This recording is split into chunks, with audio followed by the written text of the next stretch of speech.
ভাই আসসালামু আলাইকুম ভাই। ওয়ালাইকুম আসসালাম। ভালো আছেন ভাই? আলহামদুলিল্লাহ। কি আইটেম নিয়ে আসছেন আপনি? ভাই আমি গরুর তেহারি নিয়ে আসছি। গরুর তেহারি। জি ভাই। ও পুরান ঢাকার ঐতিহ্যবাহী গরুর তেহারি। পুরান ঢাকার ঐতিহ্যবাহী গরুর তেহারি।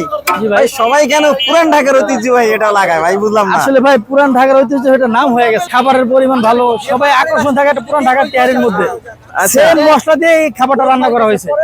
ওই তেহারির মধ্যে যে মশলা সেম মশলার মধ্যে দেওয়া আছে। একটা প্যাকেট যদি কেউ খায় সে বুঝতে পারে আসলে পুরান ঢাকার তেহারির মধ্যে স্বাদ থাকবে ইনশাআল্লাহ। পুরান ঢাকার তেহারি তো থাকে সাদা সাদা, আপনারটা কেন লাল না, লাল? কিছু কিছু জায়গায় সাদা থাকে, কিছু জায়গায় কালারিংও থাকে। আমাদের হলো মশলা যেটা সাদা থাকে মশলার পরিমাণটা কম থাকে। একটা না, আমি একটা খাবার পারি ইনশাআল্লাহ। আচ্ছা একটু দেখেন আমাদেরকে প্রাইস কত ভাই? ভাই 100 টাকা মাত্র। 100 টাকা। জি জি।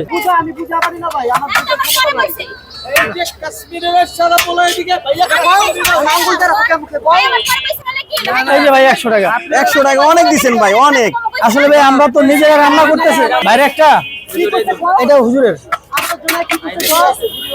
ভাই ক্যামেরা দেখে কি বেশি দিলেন? না না ভাই আপনি দেখেন সবার জন্য একরকম ভাই। সবার জন্য একই রকম? জি ভাই। কত পিস মাংস দেন? ভাই কমসে কম 10 টুকরার মতো গোশত থাকে 10 ভিতরে। টুকরা? জি ভাই। লস হয়ে যান আপনার?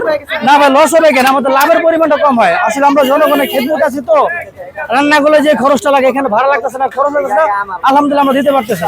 ভাই এই যে এখানে দেখতেছি সবাই, এখানে যারা আছে সবাই এত কম দামে সেল দিচ্ছে ভাই। জি ভাই আসলে এখানে লাভ যারা করেন কি আপনারা? যারা খাবার বিক্রি করতেছে তারা তার খাবার নিজে রান্না করতেছে, এই জন্য কাউরে টাকা দিতেছে না, খাবারের পরিমাণটা বেশি দিতে পারতেছে। ঠিকানাটা বলে দেন। ভাই আমার এই ঠিকানা হলো কেরানীগঞ্জ আলম টাওয়ার সদরঘাটের অপোজিট সাইডে। আচ্ছা ভাইয়ের নাম? জাহিদ। জাহিদ ভাই। জি ভাই। এখানে বসেন কখন আপনি? আমরা হলো দুপুর 12টা থেকে নিয়ে বসে 3:30 4টার মধ্যে আলহামদুলিল্লাহ শেষ হয়ে যায়। এভরিডে পাওয়া যাবে আপনাকে এখানে? জি জি ইনশাল্লাহ। আমি আগে থেকেই ব্যবসা করছি, তো যেখানে ব্যবসা ছিলাম ওইখানে মানুষের সাথে পরামর্শ সাপেক্ষ ব্যবসা দিয়েছিলাম, কিন্তু ব্যবসা লস হয়ে গেছে, প্রচুর পরিমাণে একটা লসের মধ্যে পড়ে গেছে আমি। এই জন্য যখন আমি ব্যবসা করছিলাম রাজশাহী ছিলাম, নারায়ণগঞ্জ ছিলাম, তো লস হওয়ার পর আমি আইসা বড় করে আমাদের মহল্লার মসজিদের সাথী আছে তাবলিগে, তাদের সাথে পরামর্শ সাপেক্ষে এখানে তারা ফ্রি করে বসা দিছে, নিজে রান্না করতেছে, নিজেই বিক্রি করতেছে। আমি একটা নিব ভাই, কিরকম কি দাম?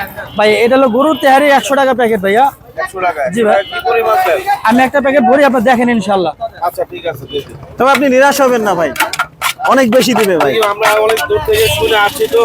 আচ্ছা ভাই দেখছেন অনেক দূর থেকে চলে আসে ভাই। জি ভাই। কি আশার বিষয় কিরকম কি ভাই দাম? অনেক মাংস দিচ্ছেন ভাই, অনেক মাংস। আবার একটু রাইস এই যে ভাই, দিতে হবে তো। এই যে ভাই 100 টাকা। আচ্ছা, 100 আর কত আছে? এই আমাদের 100 টাকাই প্যাকেট ভাইয়া। এটা একটা দেন। এই ব্যবসার আগে অন্য ব্যবসা ছিল কি? খাবারই ব্যবসায় ছিল? জি জি খাবারের ব্যবসা ছিল, তো ওই ব্যবসার মধ্যে লস হয়ে গেছে, তো এই জন্য আসলে দেখা যায় একটা আর্থিক দিকে সমস্যা পড়ে গেছে। তারপর আমার মসজিদ থেকে সাথীরা পরামর্শ সাপেক্ষে এখানে বসাই দিয়েছে। এখন কি আলহামদুলিল্লাহ ঠিকভাবে আলহামদুলিল্লাহ সচ্ছল হয়েছেন? আল্লাহর রহমত অশেষ খুব ভালো আছি, আল্লাহ খুব ভালো রাখছে ভাই। আসলে এখানে যারা যারা আসবেন ইনশাআল্লাহ আমাদের এখানে খাবারের পরিমাণটা খুব ভালো দেওয়া হইতেছে।